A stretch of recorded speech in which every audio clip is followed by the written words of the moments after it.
پیارے بچوں، ہماری آج کی کہانی دو بھائیوں اور ان کی فیملی کی ہے۔ بڑا بھائی جس کا نام ناصر تھا، وہ ایک سادہ مزاج اور ان پڑھ آدمی تھا۔ وہ دیہات میں رہنے والا بالکل سادہ طبیعت کا مالک انسان تھا۔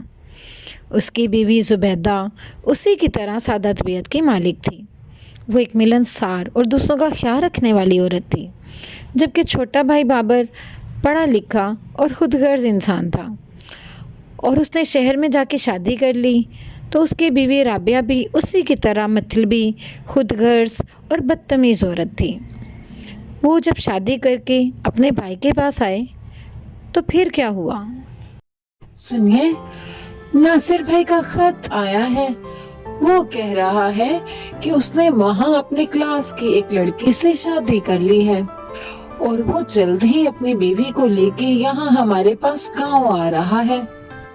میں اتنے لمبے سفر سے تھک گئی ہوں، اس لیے پسند نہیں کروں گی کہ کوئی بھی مجھے ڈسٹرب کرے۔ میں اپنے روم میں جانا چاہتی ہوں، مجھے میرا روم دکھا دیجیے۔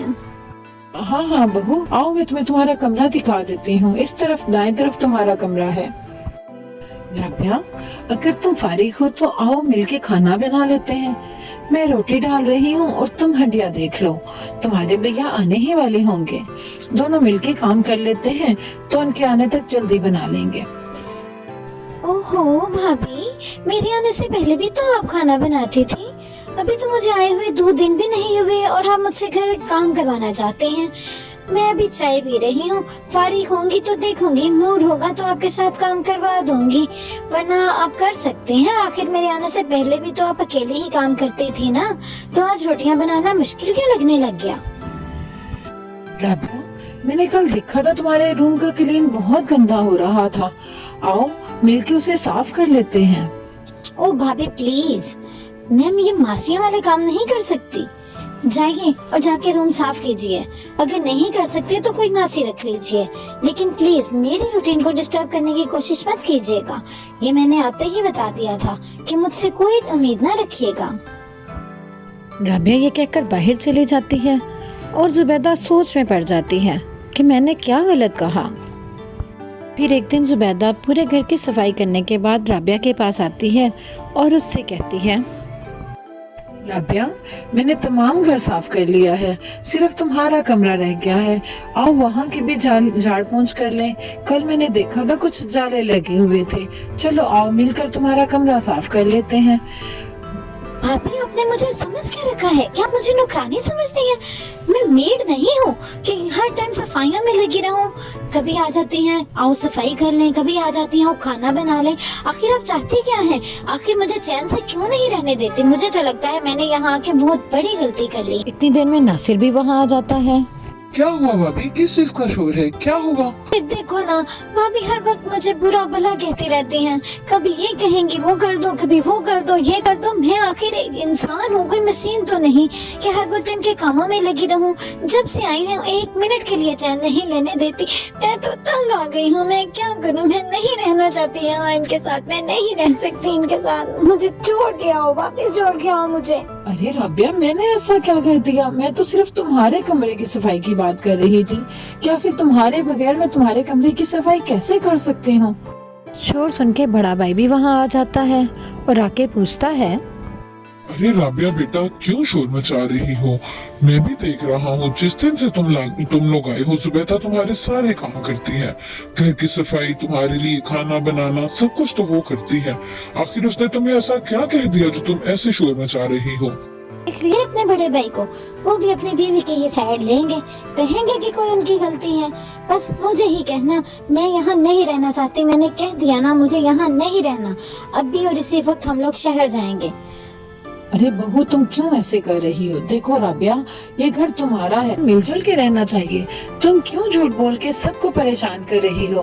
اتنے سی بات پہ جھوٹ؟ بھابھی دیکھیں، آپ میرے سامنے میری بیوی کو جھوٹا کہہ کے اس کے انسلٹ کر رہی ہیں، میں یہ ہرگز برداشت نہیں کروں گا۔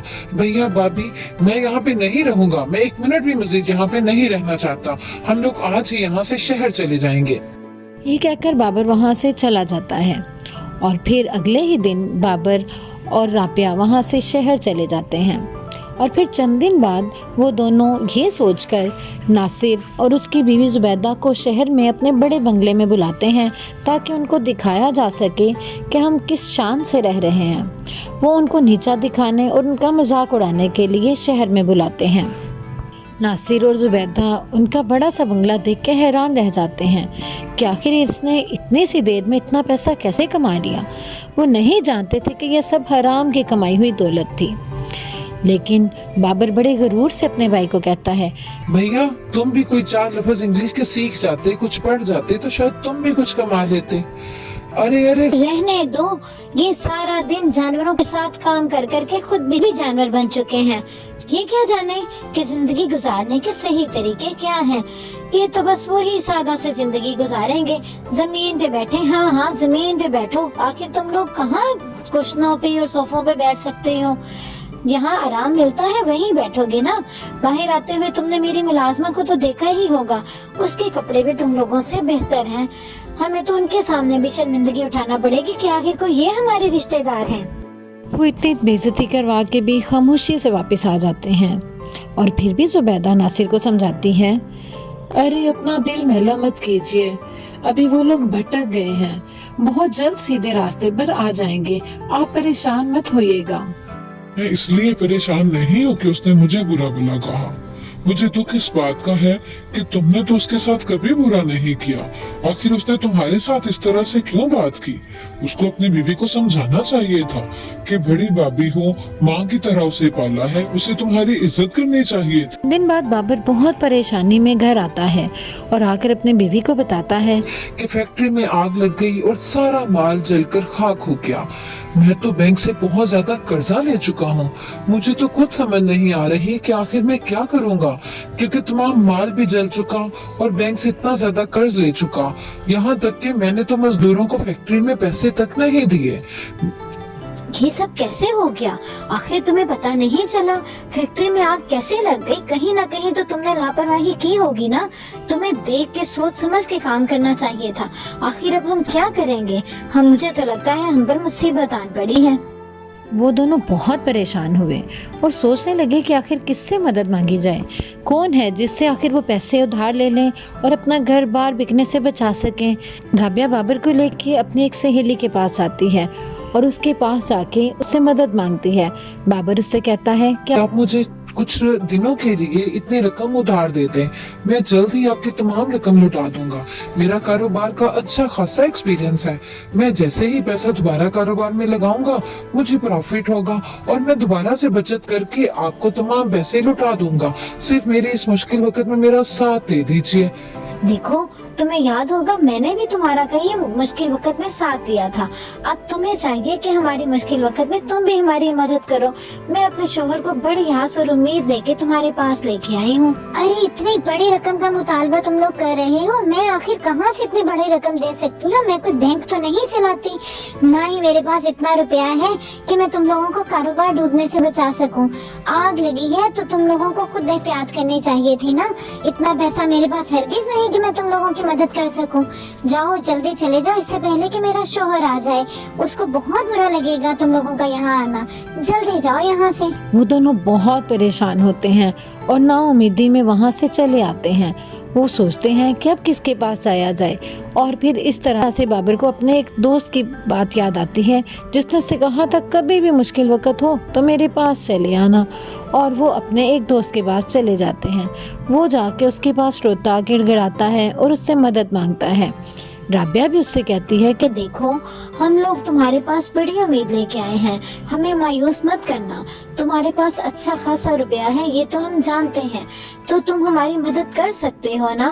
ہمارا کاروبار ڈوب چکا، آگ لگنے سے ہمارے حالات بہت برے ہو چکے ہیں، یہاں تک کہ ہم تو بہت زیادہ مقروض ہو گئے۔ ارے دیکھو میرا روپیہ تم لوگوں کے لیے نہیں ہے۔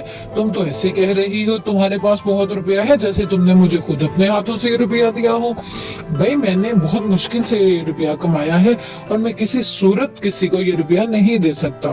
جاؤ اور خود اپنے مسئلے حل کرنے کی کوشش کرو۔ وہ بہت مایوس ہو کے واپس آ جاتے ہیں اور اس طرح سے ان کا تمام گھر بار بک جاتا ہے اور یہاں تک کہ وہ سڑک پہ آ جاتے ہیں۔ بابر اپنی بیوی سے کہتا ہے